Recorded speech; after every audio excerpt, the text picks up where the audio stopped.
오늘 말씀의 제목, 당신의 마음은 지금 안전하십니까? 한번 옆 사람에게 상대방을 걱정하면서 다시 한번 우리 안부 한번 물어볼까요? 당신의 마음 안전하시나요? 한번 물어볼까요?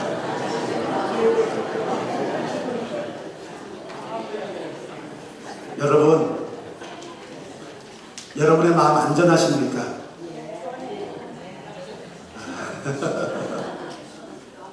여러분, 이 말씀의 제목이요, 그냥 되어진 것 같지만 지금 여러분의 마음이 안전하십니까? 정말 중요한 질문이거든요. 여러분, 세상에서 우리가 살면서 우리에게 소중하다가 여기는 것들이 있죠. 여러분, 집 소중합니까? 소중하지 않습니까? 여러분, 집 잠그고 오셨나요? 잠그고 오셨나요? 지금 예배 드릴 때 내가 잠궜나 안 잠궜나 하면서 내가 다시 가서 집 잠궈야 되나 이렇게 고민하시면 안 됩니다. 여러분, 집이 소중한 만큼 우리 집 잠그고 오죠. 여러분, 돈 중요합니까? 안 중요합니까? 다시 한번 물어볼게요. 돈 중요합니까? 안 중요합니까? 중요하죠. 어디다가 그래서 맡겨놨습니까? 어디다 맡겨놨습니까? 은행에다 맡겨놨죠. 왜 은행에다 맡겨두셨습니까? 안전하니까. 그리고 중요하니까. 여러분, 보십시오. 우리는 내가 중요하다고 생각하는 것, 내가 정말 지키고 싶은 것, 우리는 걸어 잠굽니다. 보호합니다. 근데요, 그보다 더 중요한 것, 여러분, 우리 마음이지 않습니까? 근데 마음은 얼마나 지키고 계십니까? 그 어떤 것보다 더 중요한 게 마음일진데 여러분의 그 마음은 잘 지켜가고 계십니까? 제가 사진 한 장 보여드릴게요. 한번 볼까요? 아주 높은 고층 빌딩 꼭대기에 이 두 난간을 붙잡고 한 남자가 서 있습니다. 자, 이 남자의 이야기 말고 여러분의 이야기를 다시 한번 와보면 좋겠습니다. 지금 이 남자가 하고 있는 것처럼 만약에 여러분에게 50억이라고 하는 상금을 딱 걸어주고, 자, 얼마라고요? 얼마라고요? 억소리 나죠? 50억입니다. 50억을 두고 여러분이 이 난간 위에 1분만 버티면 그 50억 주겠습니다 라고 하는 제안을 걸고, 만약에 이 도전이 여러분 앞에 있다면 도전하겠습니까? 안 하겠습니까? 자, 그러면 제가 여러분이 저한테 물어보시면 저는 도전할까요? 안 할까요? 이거 내 마음인데요. 50억이라고 하는 어마어마한 돈입니다. 제가 평생 일해도 손에 못 쥘 만한 돈입니다. 저는 개인적으로 그 50억, 어마어마하게 크죠? 이 50억을 위해서 도전 안 합니다. 1분인데요. 왜 하네요? 안전하지 않으니까. 여러분, 50억이면 어떻고 100억이면 어떻습니까? 내가 죽고 나면 그 50억, 100억 아무 소용없습니다. 그쵸? 격하게 지금 공감하고 계시거든요. 이게 맞아라는 이야기가 막 제 귀까지 들려오거든요. 여러분, 세상에서 아무리 높은 지위, 그 명예, 그것이 얼마나 소중하고 귀하다 할지라도 마음을 잃어버리면 그거 아무것도 아닙니다. 생명과 절대 바꿀 수 없는 것이 그런 것들인 것이죠. 여러분, 그만큼 정말 우리에게 있어서 우리의 생명은 중요한 겁니다. 성경도 우리에게 본문이 말씀하고 있죠. 23절에 모든 지킬 만한 것보다 더욱 내 마음을 지키라. 생명의 근원이 이에서 남이니라. 마음과 생명이 연결되어 있습니다. 마음을 지키는 것이 생명을 얻는 길이라고 얘기하고 있고, 생명을 얻으려면 여러분의 마음을 지키라고 얘기하고 있습니다. 그러니 여러분, 우리가 가지고 있는 마음을 지키는 이런 그 어떤 일보다 더 중요해요. 왜요? 생명이 중요하기 때문에. 단순히 우리 기분, 그냥 스쳐 지나가는 마음, 그것을 이야기하는 것이 아니라 생명과 직결되는 우리의 근본적인 마음을 지켜야 된다. 그것을 관리하는 것이 얼마나 중요한지를 성경은 우리에게 말씀하고 있어요. 여러분, 우리가 하는 말 다 어디서 나옵니까? 마음속에 있던 게 나옵니다. 여러분, 우리의 행동 어디서 나옵니까? 우리의 마음속에 있는 게 나옵니다. 여러분, 오늘 우리가 교회에 함께 예배를 드리고 함께 친교를 나누고 함께하는 모든 시간들 속에서 구역에서 우리 성도님들과 함께 교제하는 모든 시간들 속에서 우리 입에서 나오는 모든 말들은 다 어디서 나오냐면 우리 마음속에 있는 게 나오는 거예요. 우리의 행동도 마음에서 나오는 거고, 사랑도 마음에서 나오는 거고, 미워하는 것도 마음에서 나오는 거고, 감사도 불평도 다 마음에서 나오는 겁니다. 그런데 결국 우리의 마음이 무너지면 삶이 다 무너지는 것이고요. 아무리 삶이 다 무너질 것 같아 보일지라도 우리의 마음이 서면 우리의 삶도 다시 설 수 있는 것이 우리의 마음이라는 것입니다. 얼마나 중요한지 몰라요. 그런데 여기서 문제는요, 이 마음이 우리의 생명과도 직결될 만큼 너무나도 중요한데 아이러니하게도 세상에서 가장 지키기 어려운 게 우리 마음이라는 것입니다. 화내야 되지 말아야 된다는 것 우리 알죠. 미워하지 말아야 된다는 것 다 알지요. 서운할 때 그 서운한 마음을 붙잡지 말아야 된다는 것 다 알지요. 불평이 막 쏟아져 나오는데 불평하지 말라는 것도 우리가 다 알지요. 아는데도 불구하고 우리 마음대로 되지 않는 게 우리의 삶이고 현실을 보게 됩니다. 여러분, 그런 상황 속에서 어떻게 성경이 말하는 것처럼 우리 마음을 지킬 수 있을까요? 생명과도 직결되어져 있는 이 중요한 문제, 마음을 다스리고 마음을 지키는 것이 중요하다고 말하는데 어떻게 우리는 그 마음을 지킬 수 있을까요? 여러분, 어떻게 지키시겠습니까? 돈이야 은행에다가 집어넣으면 되고 집이야 문을 걸어 잠그면 되겠지만 여러분 마음은 어떻게 지키시겠습니까? 오늘 성경 본문은 그렇게 지키기 어려운 우리의 마음을 지킬 수 있는 그 방법들을 우리에게 말씀하고 있는데 오늘 본문은 첫 번째 그 구체적인 길로 이렇게 이야기합니다. 하나님의 말씀을 마음에 꾹꾹 눌러 담으라는 거예요. 한번 따라해 볼까요? 하나님의 말씀을 마음에 꾹꾹 눌러 담으십시오. 덜 담으시는 것 같은데 꾹꾹 눌러 담으셔야 됩니다. 꾹꾹. 네. 오늘 보면 20절 한번 읽어볼까요? 20절 같이 읽습니다. 시작. 내 아들아 내 말에 주의하며 나의 이르는 것에 내 귀를 기울이라. 21절 그것을 내 눈에서 떠나게 말며 내 마음속에 지키라. 여러분 23절에 무릇 지킬 만한 것보다 내 마음을 지키라 라고 말씀하고 있지요. 그런데 하나님이 우리에게 말씀을 지키라 라고 말씀하기 전에 먼저 우리에게 이야기하시는 것은 무엇이냐면 내 말에 주의하고 내 귀를 기울이고 눈에서 떠나게 하고 하나님의 말씀을 마음속에 지키라 라고 아주 구체적인 이야기를 하고 있어요. 말씀을 지킬 수 있는 방법적인 부분에 대한 아주 구체적인 원리들을 이야기하고 있죠. 그러고 난 다음에 하나님이 우리에게 말씀하시는 것은 너의 마음을 지켜야 된다고 이야기하고 있는 것이죠. 이게 무슨 뜻입니까? 내 마음을 지키는 가장 중요한 방법은 바로 말씀을 주목하는 데서부터 시작된다는 거예요. 내가 어디에다가 주목하느냐. 그 말씀을 내가 주목하면 내 마음속에 꾹꾹 눌러 담을 때에 우리의 마음을 지킬 수 있다라고 얘기합니다. 왜 하나님의 말씀을 우리가 꾹꾹 눌러 채우고 담아야 됩니까? 라고 묻는다면 저는 이렇게 말씀드리고 싶어요. 우리의 마음은요 생각보다 강하지 않습니다. 유리조각 같아요. 우리의 마음은 우리가 생각하는 것보다 그렇게 강하지 않습니다. 바울이 위대한 전도자이고 위대한 사도이었습니다. 저도 바울처럼 따라갈 수 없는 사람입니다. 여러분 어찌 우리가 감히 바울처럼 따라갈 수 있겠습니까? 그만큼 바울은 위대한 사도였습니다. 그런데 그렇게 위대한 사도였던 바울이 로마서 7장에서 뭐라고 얘기하고 있냐면 그의 심정, 그의 속마음을 로마 교인들에게 있는 그대로 다 보여주고 있거든요. 7장 23절에 이렇게 이야기합니다. 내 지체 속에 한 다른 법이 내 마음의 법과 싸워 내 지체 속에 있는 죄의 법으로 나를 사로잡는 것을 보는도다. 이게 어렵게 표현한 것 같지만 지금 바울은요 괴로운 거예요.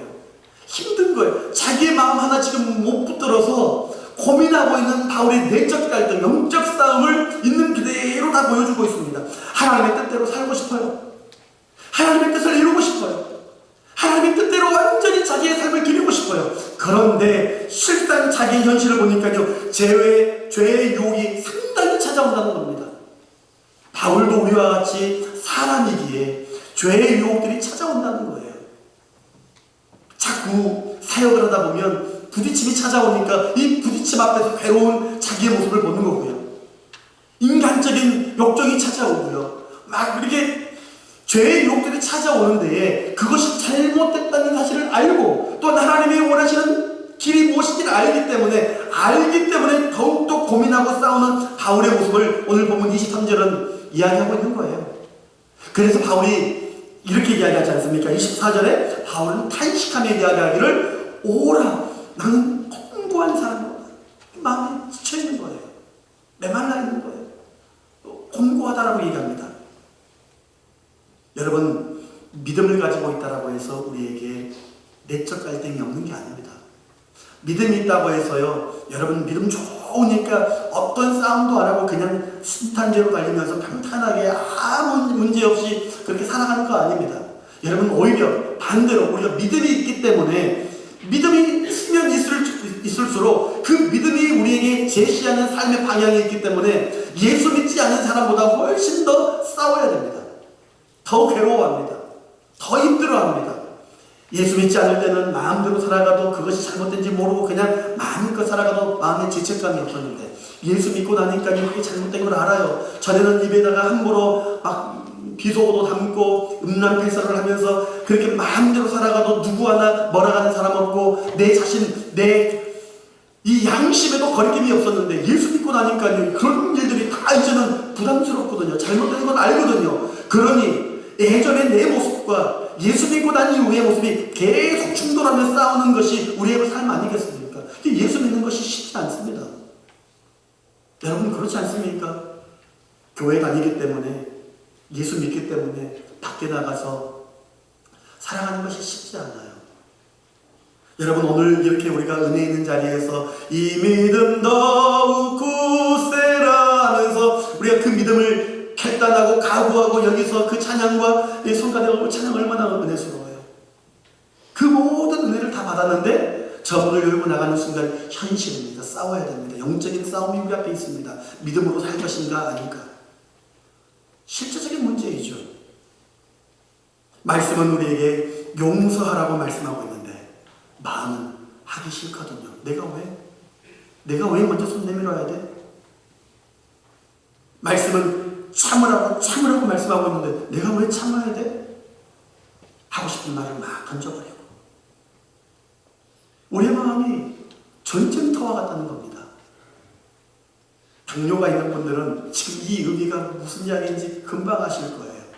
당뇨를 가지고 계신 분들은 먹어야 될 음식과 먹지 말아야 될 음식을 너무 잘 알고 계십니다. 모르지 않습니다. 당뇨 있는 분들 라면 드시면 됩니까? 안 됩니까? 또 심각하게 지금 보고 계시는데 라면 드시면 돼요? 안 돼요? 안 되죠. 당뇨 있는 분들 우리 도넛 드시면 됩니까? 안 됩니까? 안 되죠. 안 된다는 거 알아요. 그런데 옆에서 라면을 끓이면 내 식탁 위에 도넛가 딱 올라오면 어떻습니까? 먹고 싶죠. 상을 차렸는데 여기에 음식 가득 차려지면 먹고 싶은 게 너무 많아요. 근데 먹으면 절제해야 된다는 걸 알면서도 이게 막상 내 눈앞에 맛있는 음식이 놓여있으면 절제가 안 되잖아요. 그러다가 한 숟갈 떴는데 생각보다 더 맛있네요.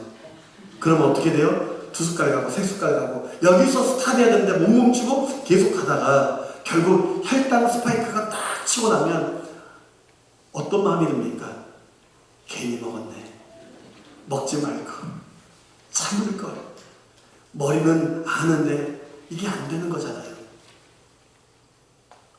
바울이 나는 공고한 사람이다 라고 말하는 것처럼 여러분 우리의 삶 속에 이런 내적 갈등들이 얼마나 많이 있습니까? 문제는 몰라서가 아니죠.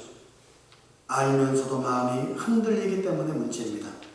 그렇기 때문에 우리가 어떻게 해야 됩니까? 우리의 그 흔들리는 마음을 내버려둬서는 안 된다는 거예요. 우리가 무언가를 붙잡고 우리 마음이 흔들리지 않도록 우리 마음을 붙잡아주는 것이 필요합니다. 여러분, 그 익스트림 그 놀이기구를 타면 저 꼭대기까지 쫙 우리를 올려놓잖아요. 그러면 우리 나도 모르게 손을 꽉 쥐칩니다. 이렇게 두렵고 떨리니까 떨어질까봐 꽉 쥐죠. 손이 땀이 날 정도로. 왜 집니까? 내가 그 불안하고 흔들리는 마음을 붙잡으려고 꽉 쥐는 거 아니에요. 여러분, 우리의 마음이 흔들릴 때에 우리 마음을 붙잡아 줄 수 있는 그것이 필요하지 않겠습니까? 오늘 성경은 우리의 마음을 붙잡아주는 그것이 바로 하나님의 말씀이다라고 얘기하고 있어요. 여러분, 우리의 마음은 비어있지 않습니다. 뭔가는 늘 채워져 있죠. 내가 말씀으로 채우지 않으면 그 빈자리는 말씀 대신에 다른 것이 들어오게 되어 있습니다. 파스칼이라고 하는 사람은요, 우리의 마음을 이렇게 이야기합니다. 사람은 한 빈 공간이 있다. 하나님으로 채워야 될 빈 공간이 있다. 하나님으로 채우지 아니하면 결코 그 무엇으로도 채울 수 없는 빈 공간이 있다. 그러니 그 하나님으로 여러분의 빈 공간을 채우라고 말하고 있는데, 여러분 다른 것으로 막 채워도 여러분 채워지지 않는 그 자리가 있어요. 채우라는 겁니다. 그리고 우리가 채우지 않으면 다른 것이 그 자리를 대신한다는 거예요. 그래서 오늘 우리가 너무 잘 알고 있는 시편 1편 1절과 2절 말씀은 이렇게 이야기하지 않습니까? 복 있는 사람은 라고 하면서 이렇게 이야기하죠. 악인들의 꾀를 따르지 아니하며 죄인들의 길에 서지 아니하며 오만한 자들의 자리에 앉지 아니하며. 복 있는 사람은요, 죄인의 길을 가지 않습니다. 오만한 자리에 앉지 않습니다. 불평의 자리에 가지 않습니다. 험담하는 자리에 가지 않습니다. 어떻게 합니까? 더욱 구체적으로, 더욱더 적극적으로 그들이 하는 일이 뭐냐? 2절에 오직 여호와의 율법을 즐거워하여 그 율법을 주야로 어떻게 한다고요? 묵상하는 자. 어떻게 한다고요? 묵상. 주야로. 하나님의 말씀, 그 거룩한 하나님의 말씀을 주야로 묵상한대요. 여러분, 아침 저녁으로 주야로, 이 의미는 말씀과 함께 동행하는 삶을 의미합니다. 하나님의 말씀이 내 마음을 붙들고 있다면 여러분, 우리의 삶이 어떻게 되어질까요? 아침 저녁으로 매일 아침에 눈을 뜨자마자 하나님을 의식하는 것. 밤에 잠에 들기까지 우리가 하나님을 의식하며 살아간다고 한다면, 그 하나님 말씀이 내 안에 담겨있다면, 말씀이 내 안에 가득한다면 여러분, 그 삶이 어떻게 되어질 것 같습니까?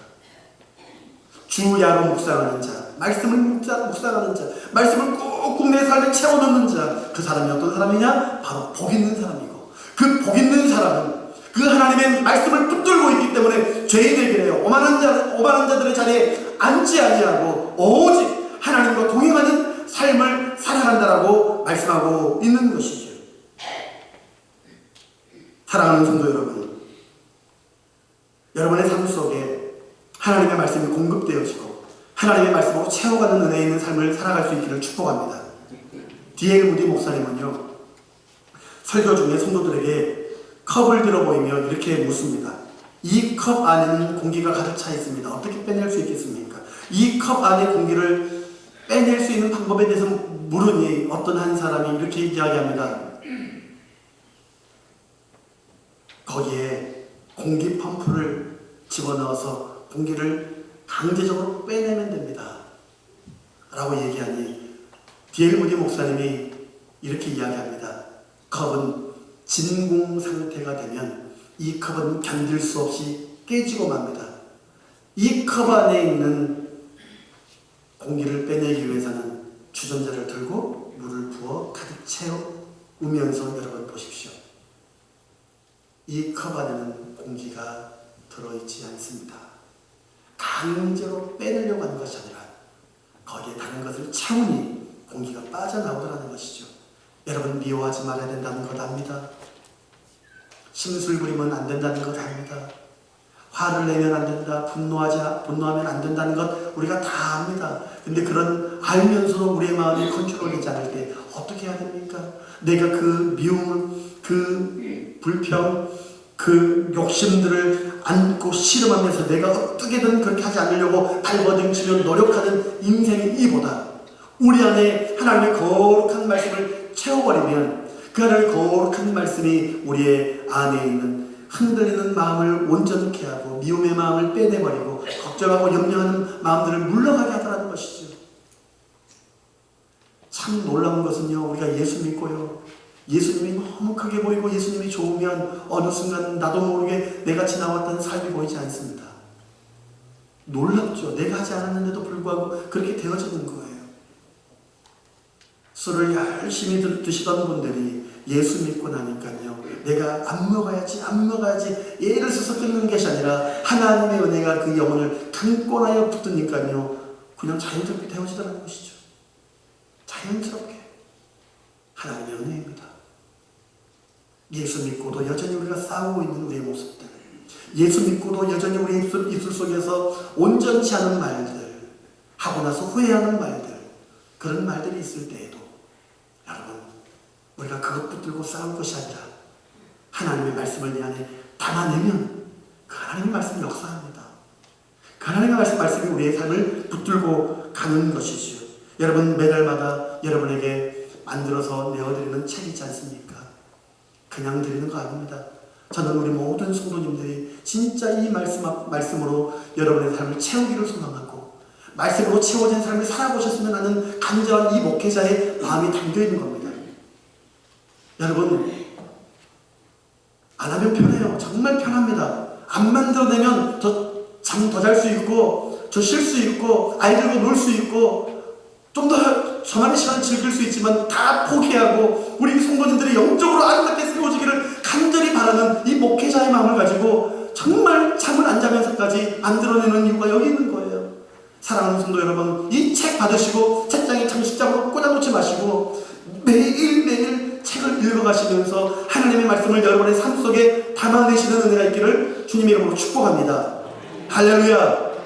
새벽에 나오시면 그 말씀 담아내실 수 있습니다. 여러분, 새벽에 책에 있는 내용 그대로 하지 않아요.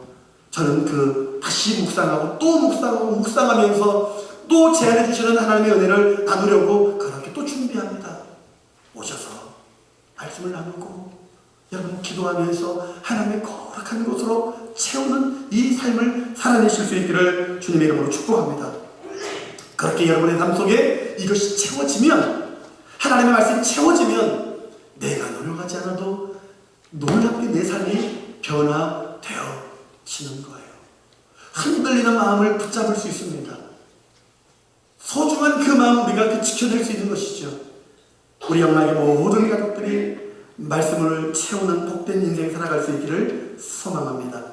여기서 우리 한 가지 더 고민해 보기를 원하는데요. 어떻게 하면 내 삶에 하나님의 말씀으로 채울 수 있느냐는 것이죠. 어떻게 하면.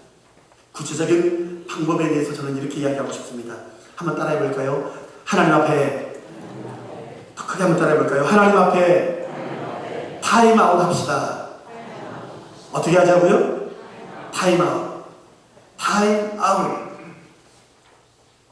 여러분, 지난주 말씀 기억나십니까? 화가 날 때 분노를 조절하는 방법, 화가 날 때 분노를 다스릴 수 있는 방법. 저는 빌립보서 2장 말씀, 그리스도 예수의 마음을 품자고 말씀을 드리면서 화가 날 때에 이 예수의 마음을 품는 것이 길입니다 라고 얘기했는데, 저의 표현으로 쉽게 이렇게 말씀을 드렸죠. 기억나실 겁니다. 예수, 기억 안 나시나요? 예수 잘 믿읍시다. 예수 잘 믿자는 거죠.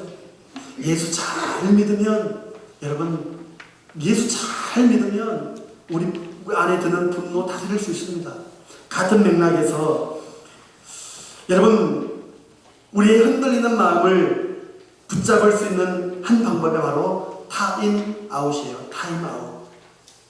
여러분, 스포츠 경기에서요, 선수들이 이 필드에서 열심히 뛰고 있는데 스코어가 점점 벌어지고 경기가 원대로 되지 아니하고 계속해서 이상하게 풀어지지 않는 이 경기를 하고 있는데, 그때에 휘슬이 불리면서 타임아웃, 감독이 타임아웃을 요청하죠. 그러면 필드에서 뛰고 있는 선수들을 불러냅니다. 그리고 모아놓고 타임아웃의 시간을 갖죠. 왜 타임아웃을 갖습니까? 지금 제대로 되어지지 않는 이 경기의 흐름을 끊어내려고. 이대로 계속하면 지겠으니 그 풀리지 않은 그 흐름을 끊어내기 위해서 타임아웃 하는 겁니다. 또한 제대로 된 방향을 설정하고 이길 수 있는 방법을 제시하기 위해서 타임아웃 하지요. 더 공격적으로 붙어줘. 뒤에서는 더 열심히 움직여줘야 공간이 나오지 않겠어 하면서 새로운 방향성을 선수들에게 지시합니다. 그들이 보지 못했던 필드 안에서 열심히 뛰면서 시야가 좁아져 있던 선수들의 눈을 열어주기 위해서 타임아웃하여 선수들에게 그 길을 열어주는 것이죠. 마치 이 경기장의 타임아웃처럼 영적인 타임아웃이 우리에게 필요해요. 우리가 삶을 살아가면서 잘못 살아가는 우리의 삶, 잘못된 우리의 마음, 그 마음이 우리를 막 끌고 가는데 그 끌고 가는 시간에 우리에게 정말 필요한 게 뭐냐면 영적인 타임아웃입니다. 오늘 보면 20절 다시 한번 볼까요? 20절입니다. 20절 시작. 내 아들아 내 말에 주의하며 나의 이르는 것에 내 귀를 기울이라. 여러분 보십시오. 내 아들아 내 말에 주의하라. 내 귀를 기울이라. 내 시선이 다른 걸 보고 있고요. 내가 지금 다른 것에 집중하고 있고요. 내 마음이 흔들리고 있어요. 그런데 바꾸라는 거예요. 지금 보고 있는 거 그거 보지 말고 나 보라는 거예요. 여러분 저 보십시오. 라고 지금 제가 이 하는 액션 때문에 여러분 지금 몇몇 분들이 고기를 드셨습니다. 살짝 졸리려고 하다가 한가득 보신 거예요. 이게 바로요, 여러분. 우리의 방향이 다른 곳에 집중하고 있었는데, 지금 마음이 흐트러져 있었는데, 저 보십시오라고 하는 순간 저를 딱 보셨어요. 여러분, 우리가 신앙의 길을 걸어가다가 믿음으로 살고 싶은데, 그런데 우리의 마음이 자꾸 다른 길로 가고 싶거든요. 우리의 마음을 빼앗는 것들이 너무 많거든요. 사람들이 하는 말이 내 마음속에 들어와가지고 마음이 너무 흔들립니다. 그 마음을 곱씹고 그 말을 곱씹고 왜 그랬지? 화가 나네? 라고 할 때에 내 말에 기울여라. 나를 주목하라. 나를 봐라.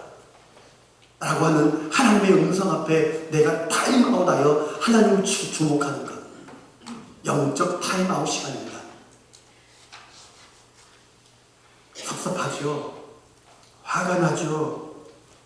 상처가 되죠. 어떻게 해야 됩니까? 타임아웃 하자는 것입니다.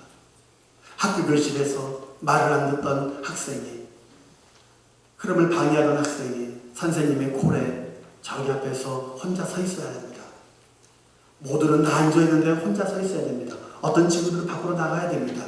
공동체에서 분리가 되고 혼자 외롭게 고독하게 시간을 보내야 되는 이 시간이 아이들에게는 고통스러운 시간이죠.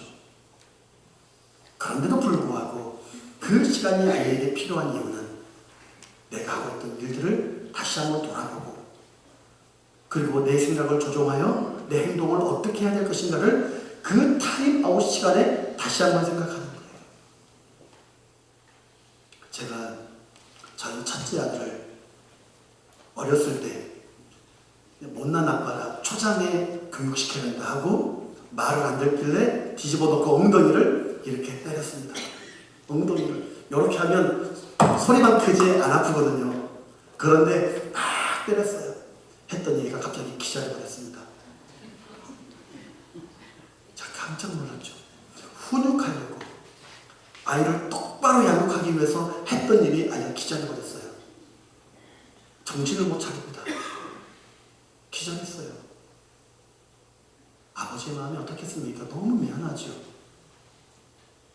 맥도날드에 가서 너겟을 사주고 프렌치 프라이를 사주고 비로소 진정이 되기는 했지만 그 다음부터 함부로 손짓업을 하지 않습니다. 그리고 아이에게 여전히 훈육할 때 보고 서 있어. 1시간이고 2시간이고 행동을 조정할 때까지 서 있어. 저도 아이를 위해서 끝까지 버티면서 생각해. 뭘 잘못했는지 생각하고 생각되면 아빠한테 와.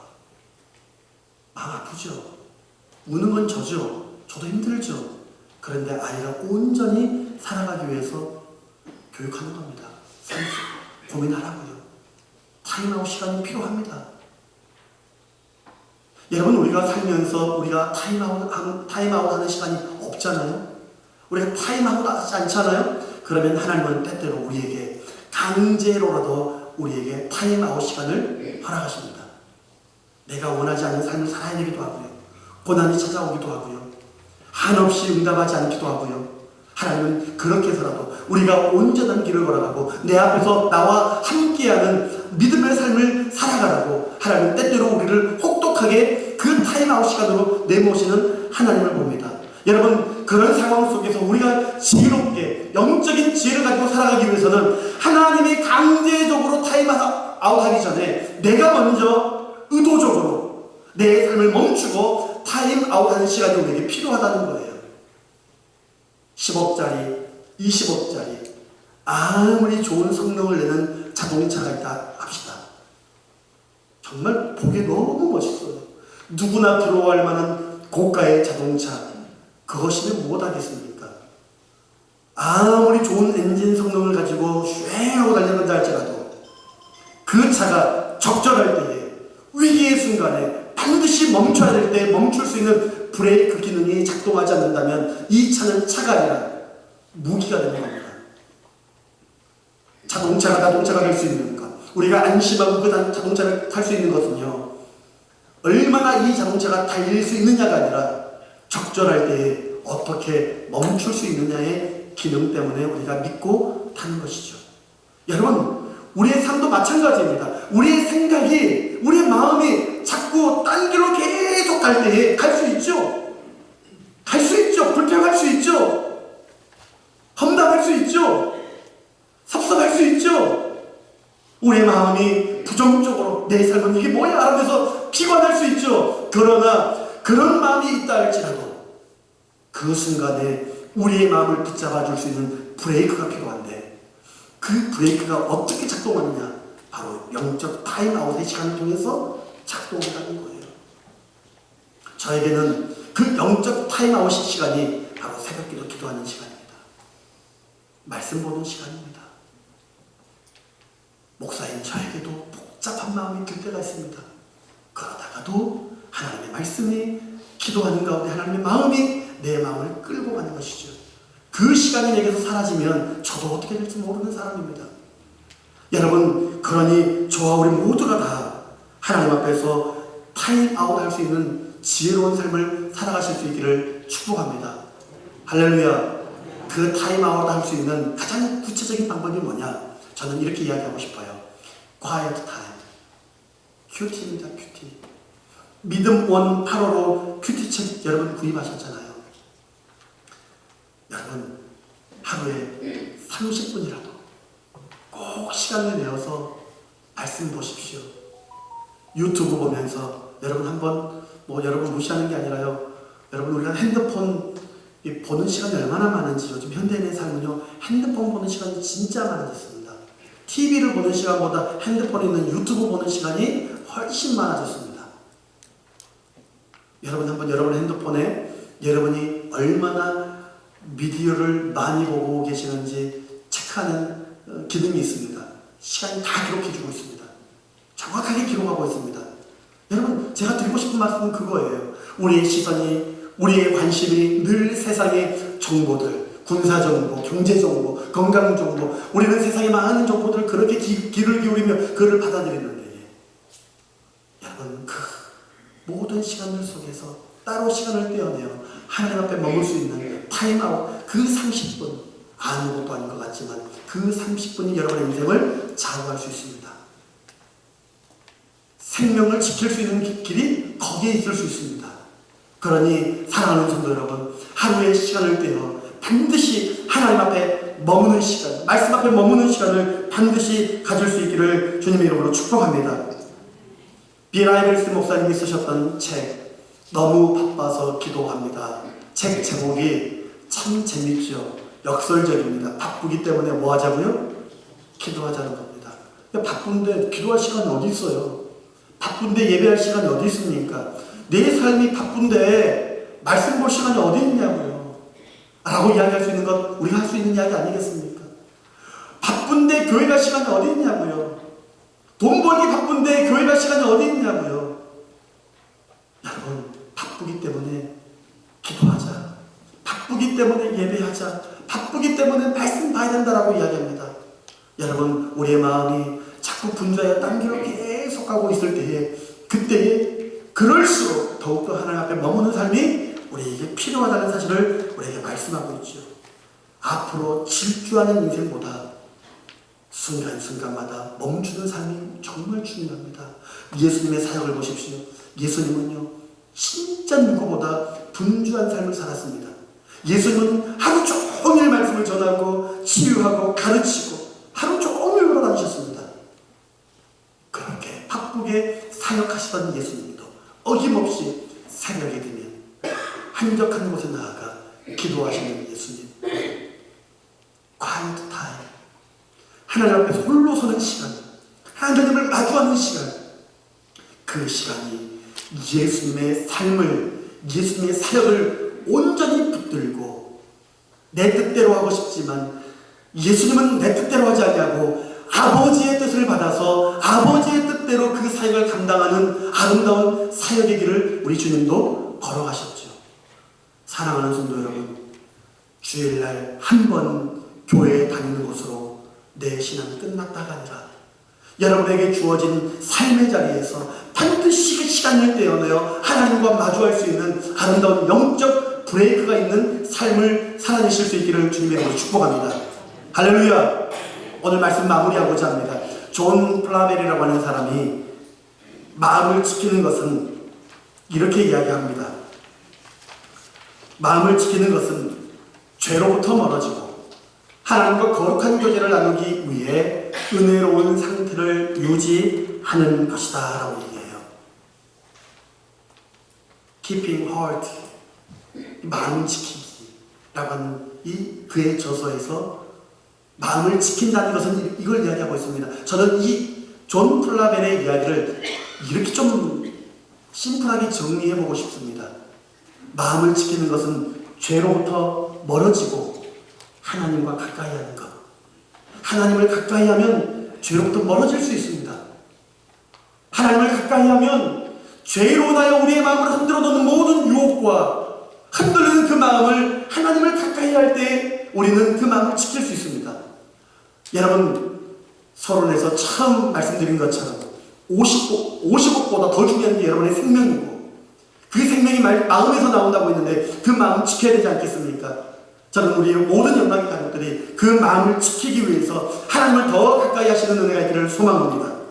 여러분의 삶 속에 말씀을 채우고 또 채우고 또 채우고 꾹꾹 눌러 담아서 말씀이 여러분의 삶을 변화시킬 뿐만 아니라 그럼에도 불구하고 우리의 삶이 삐딱하게 잘못 나아갈 때에도 하나님 앞에 다시 서서 내 삶을 점검하고 멈출 줄 알 때 멈추는, 그래서 정말 우리의 마음을 지키며 하나님이 예비하신 아름다운 믿음의 길을 모두가 걸어갈 수 있기를 주님의 이름으로 축복합니다.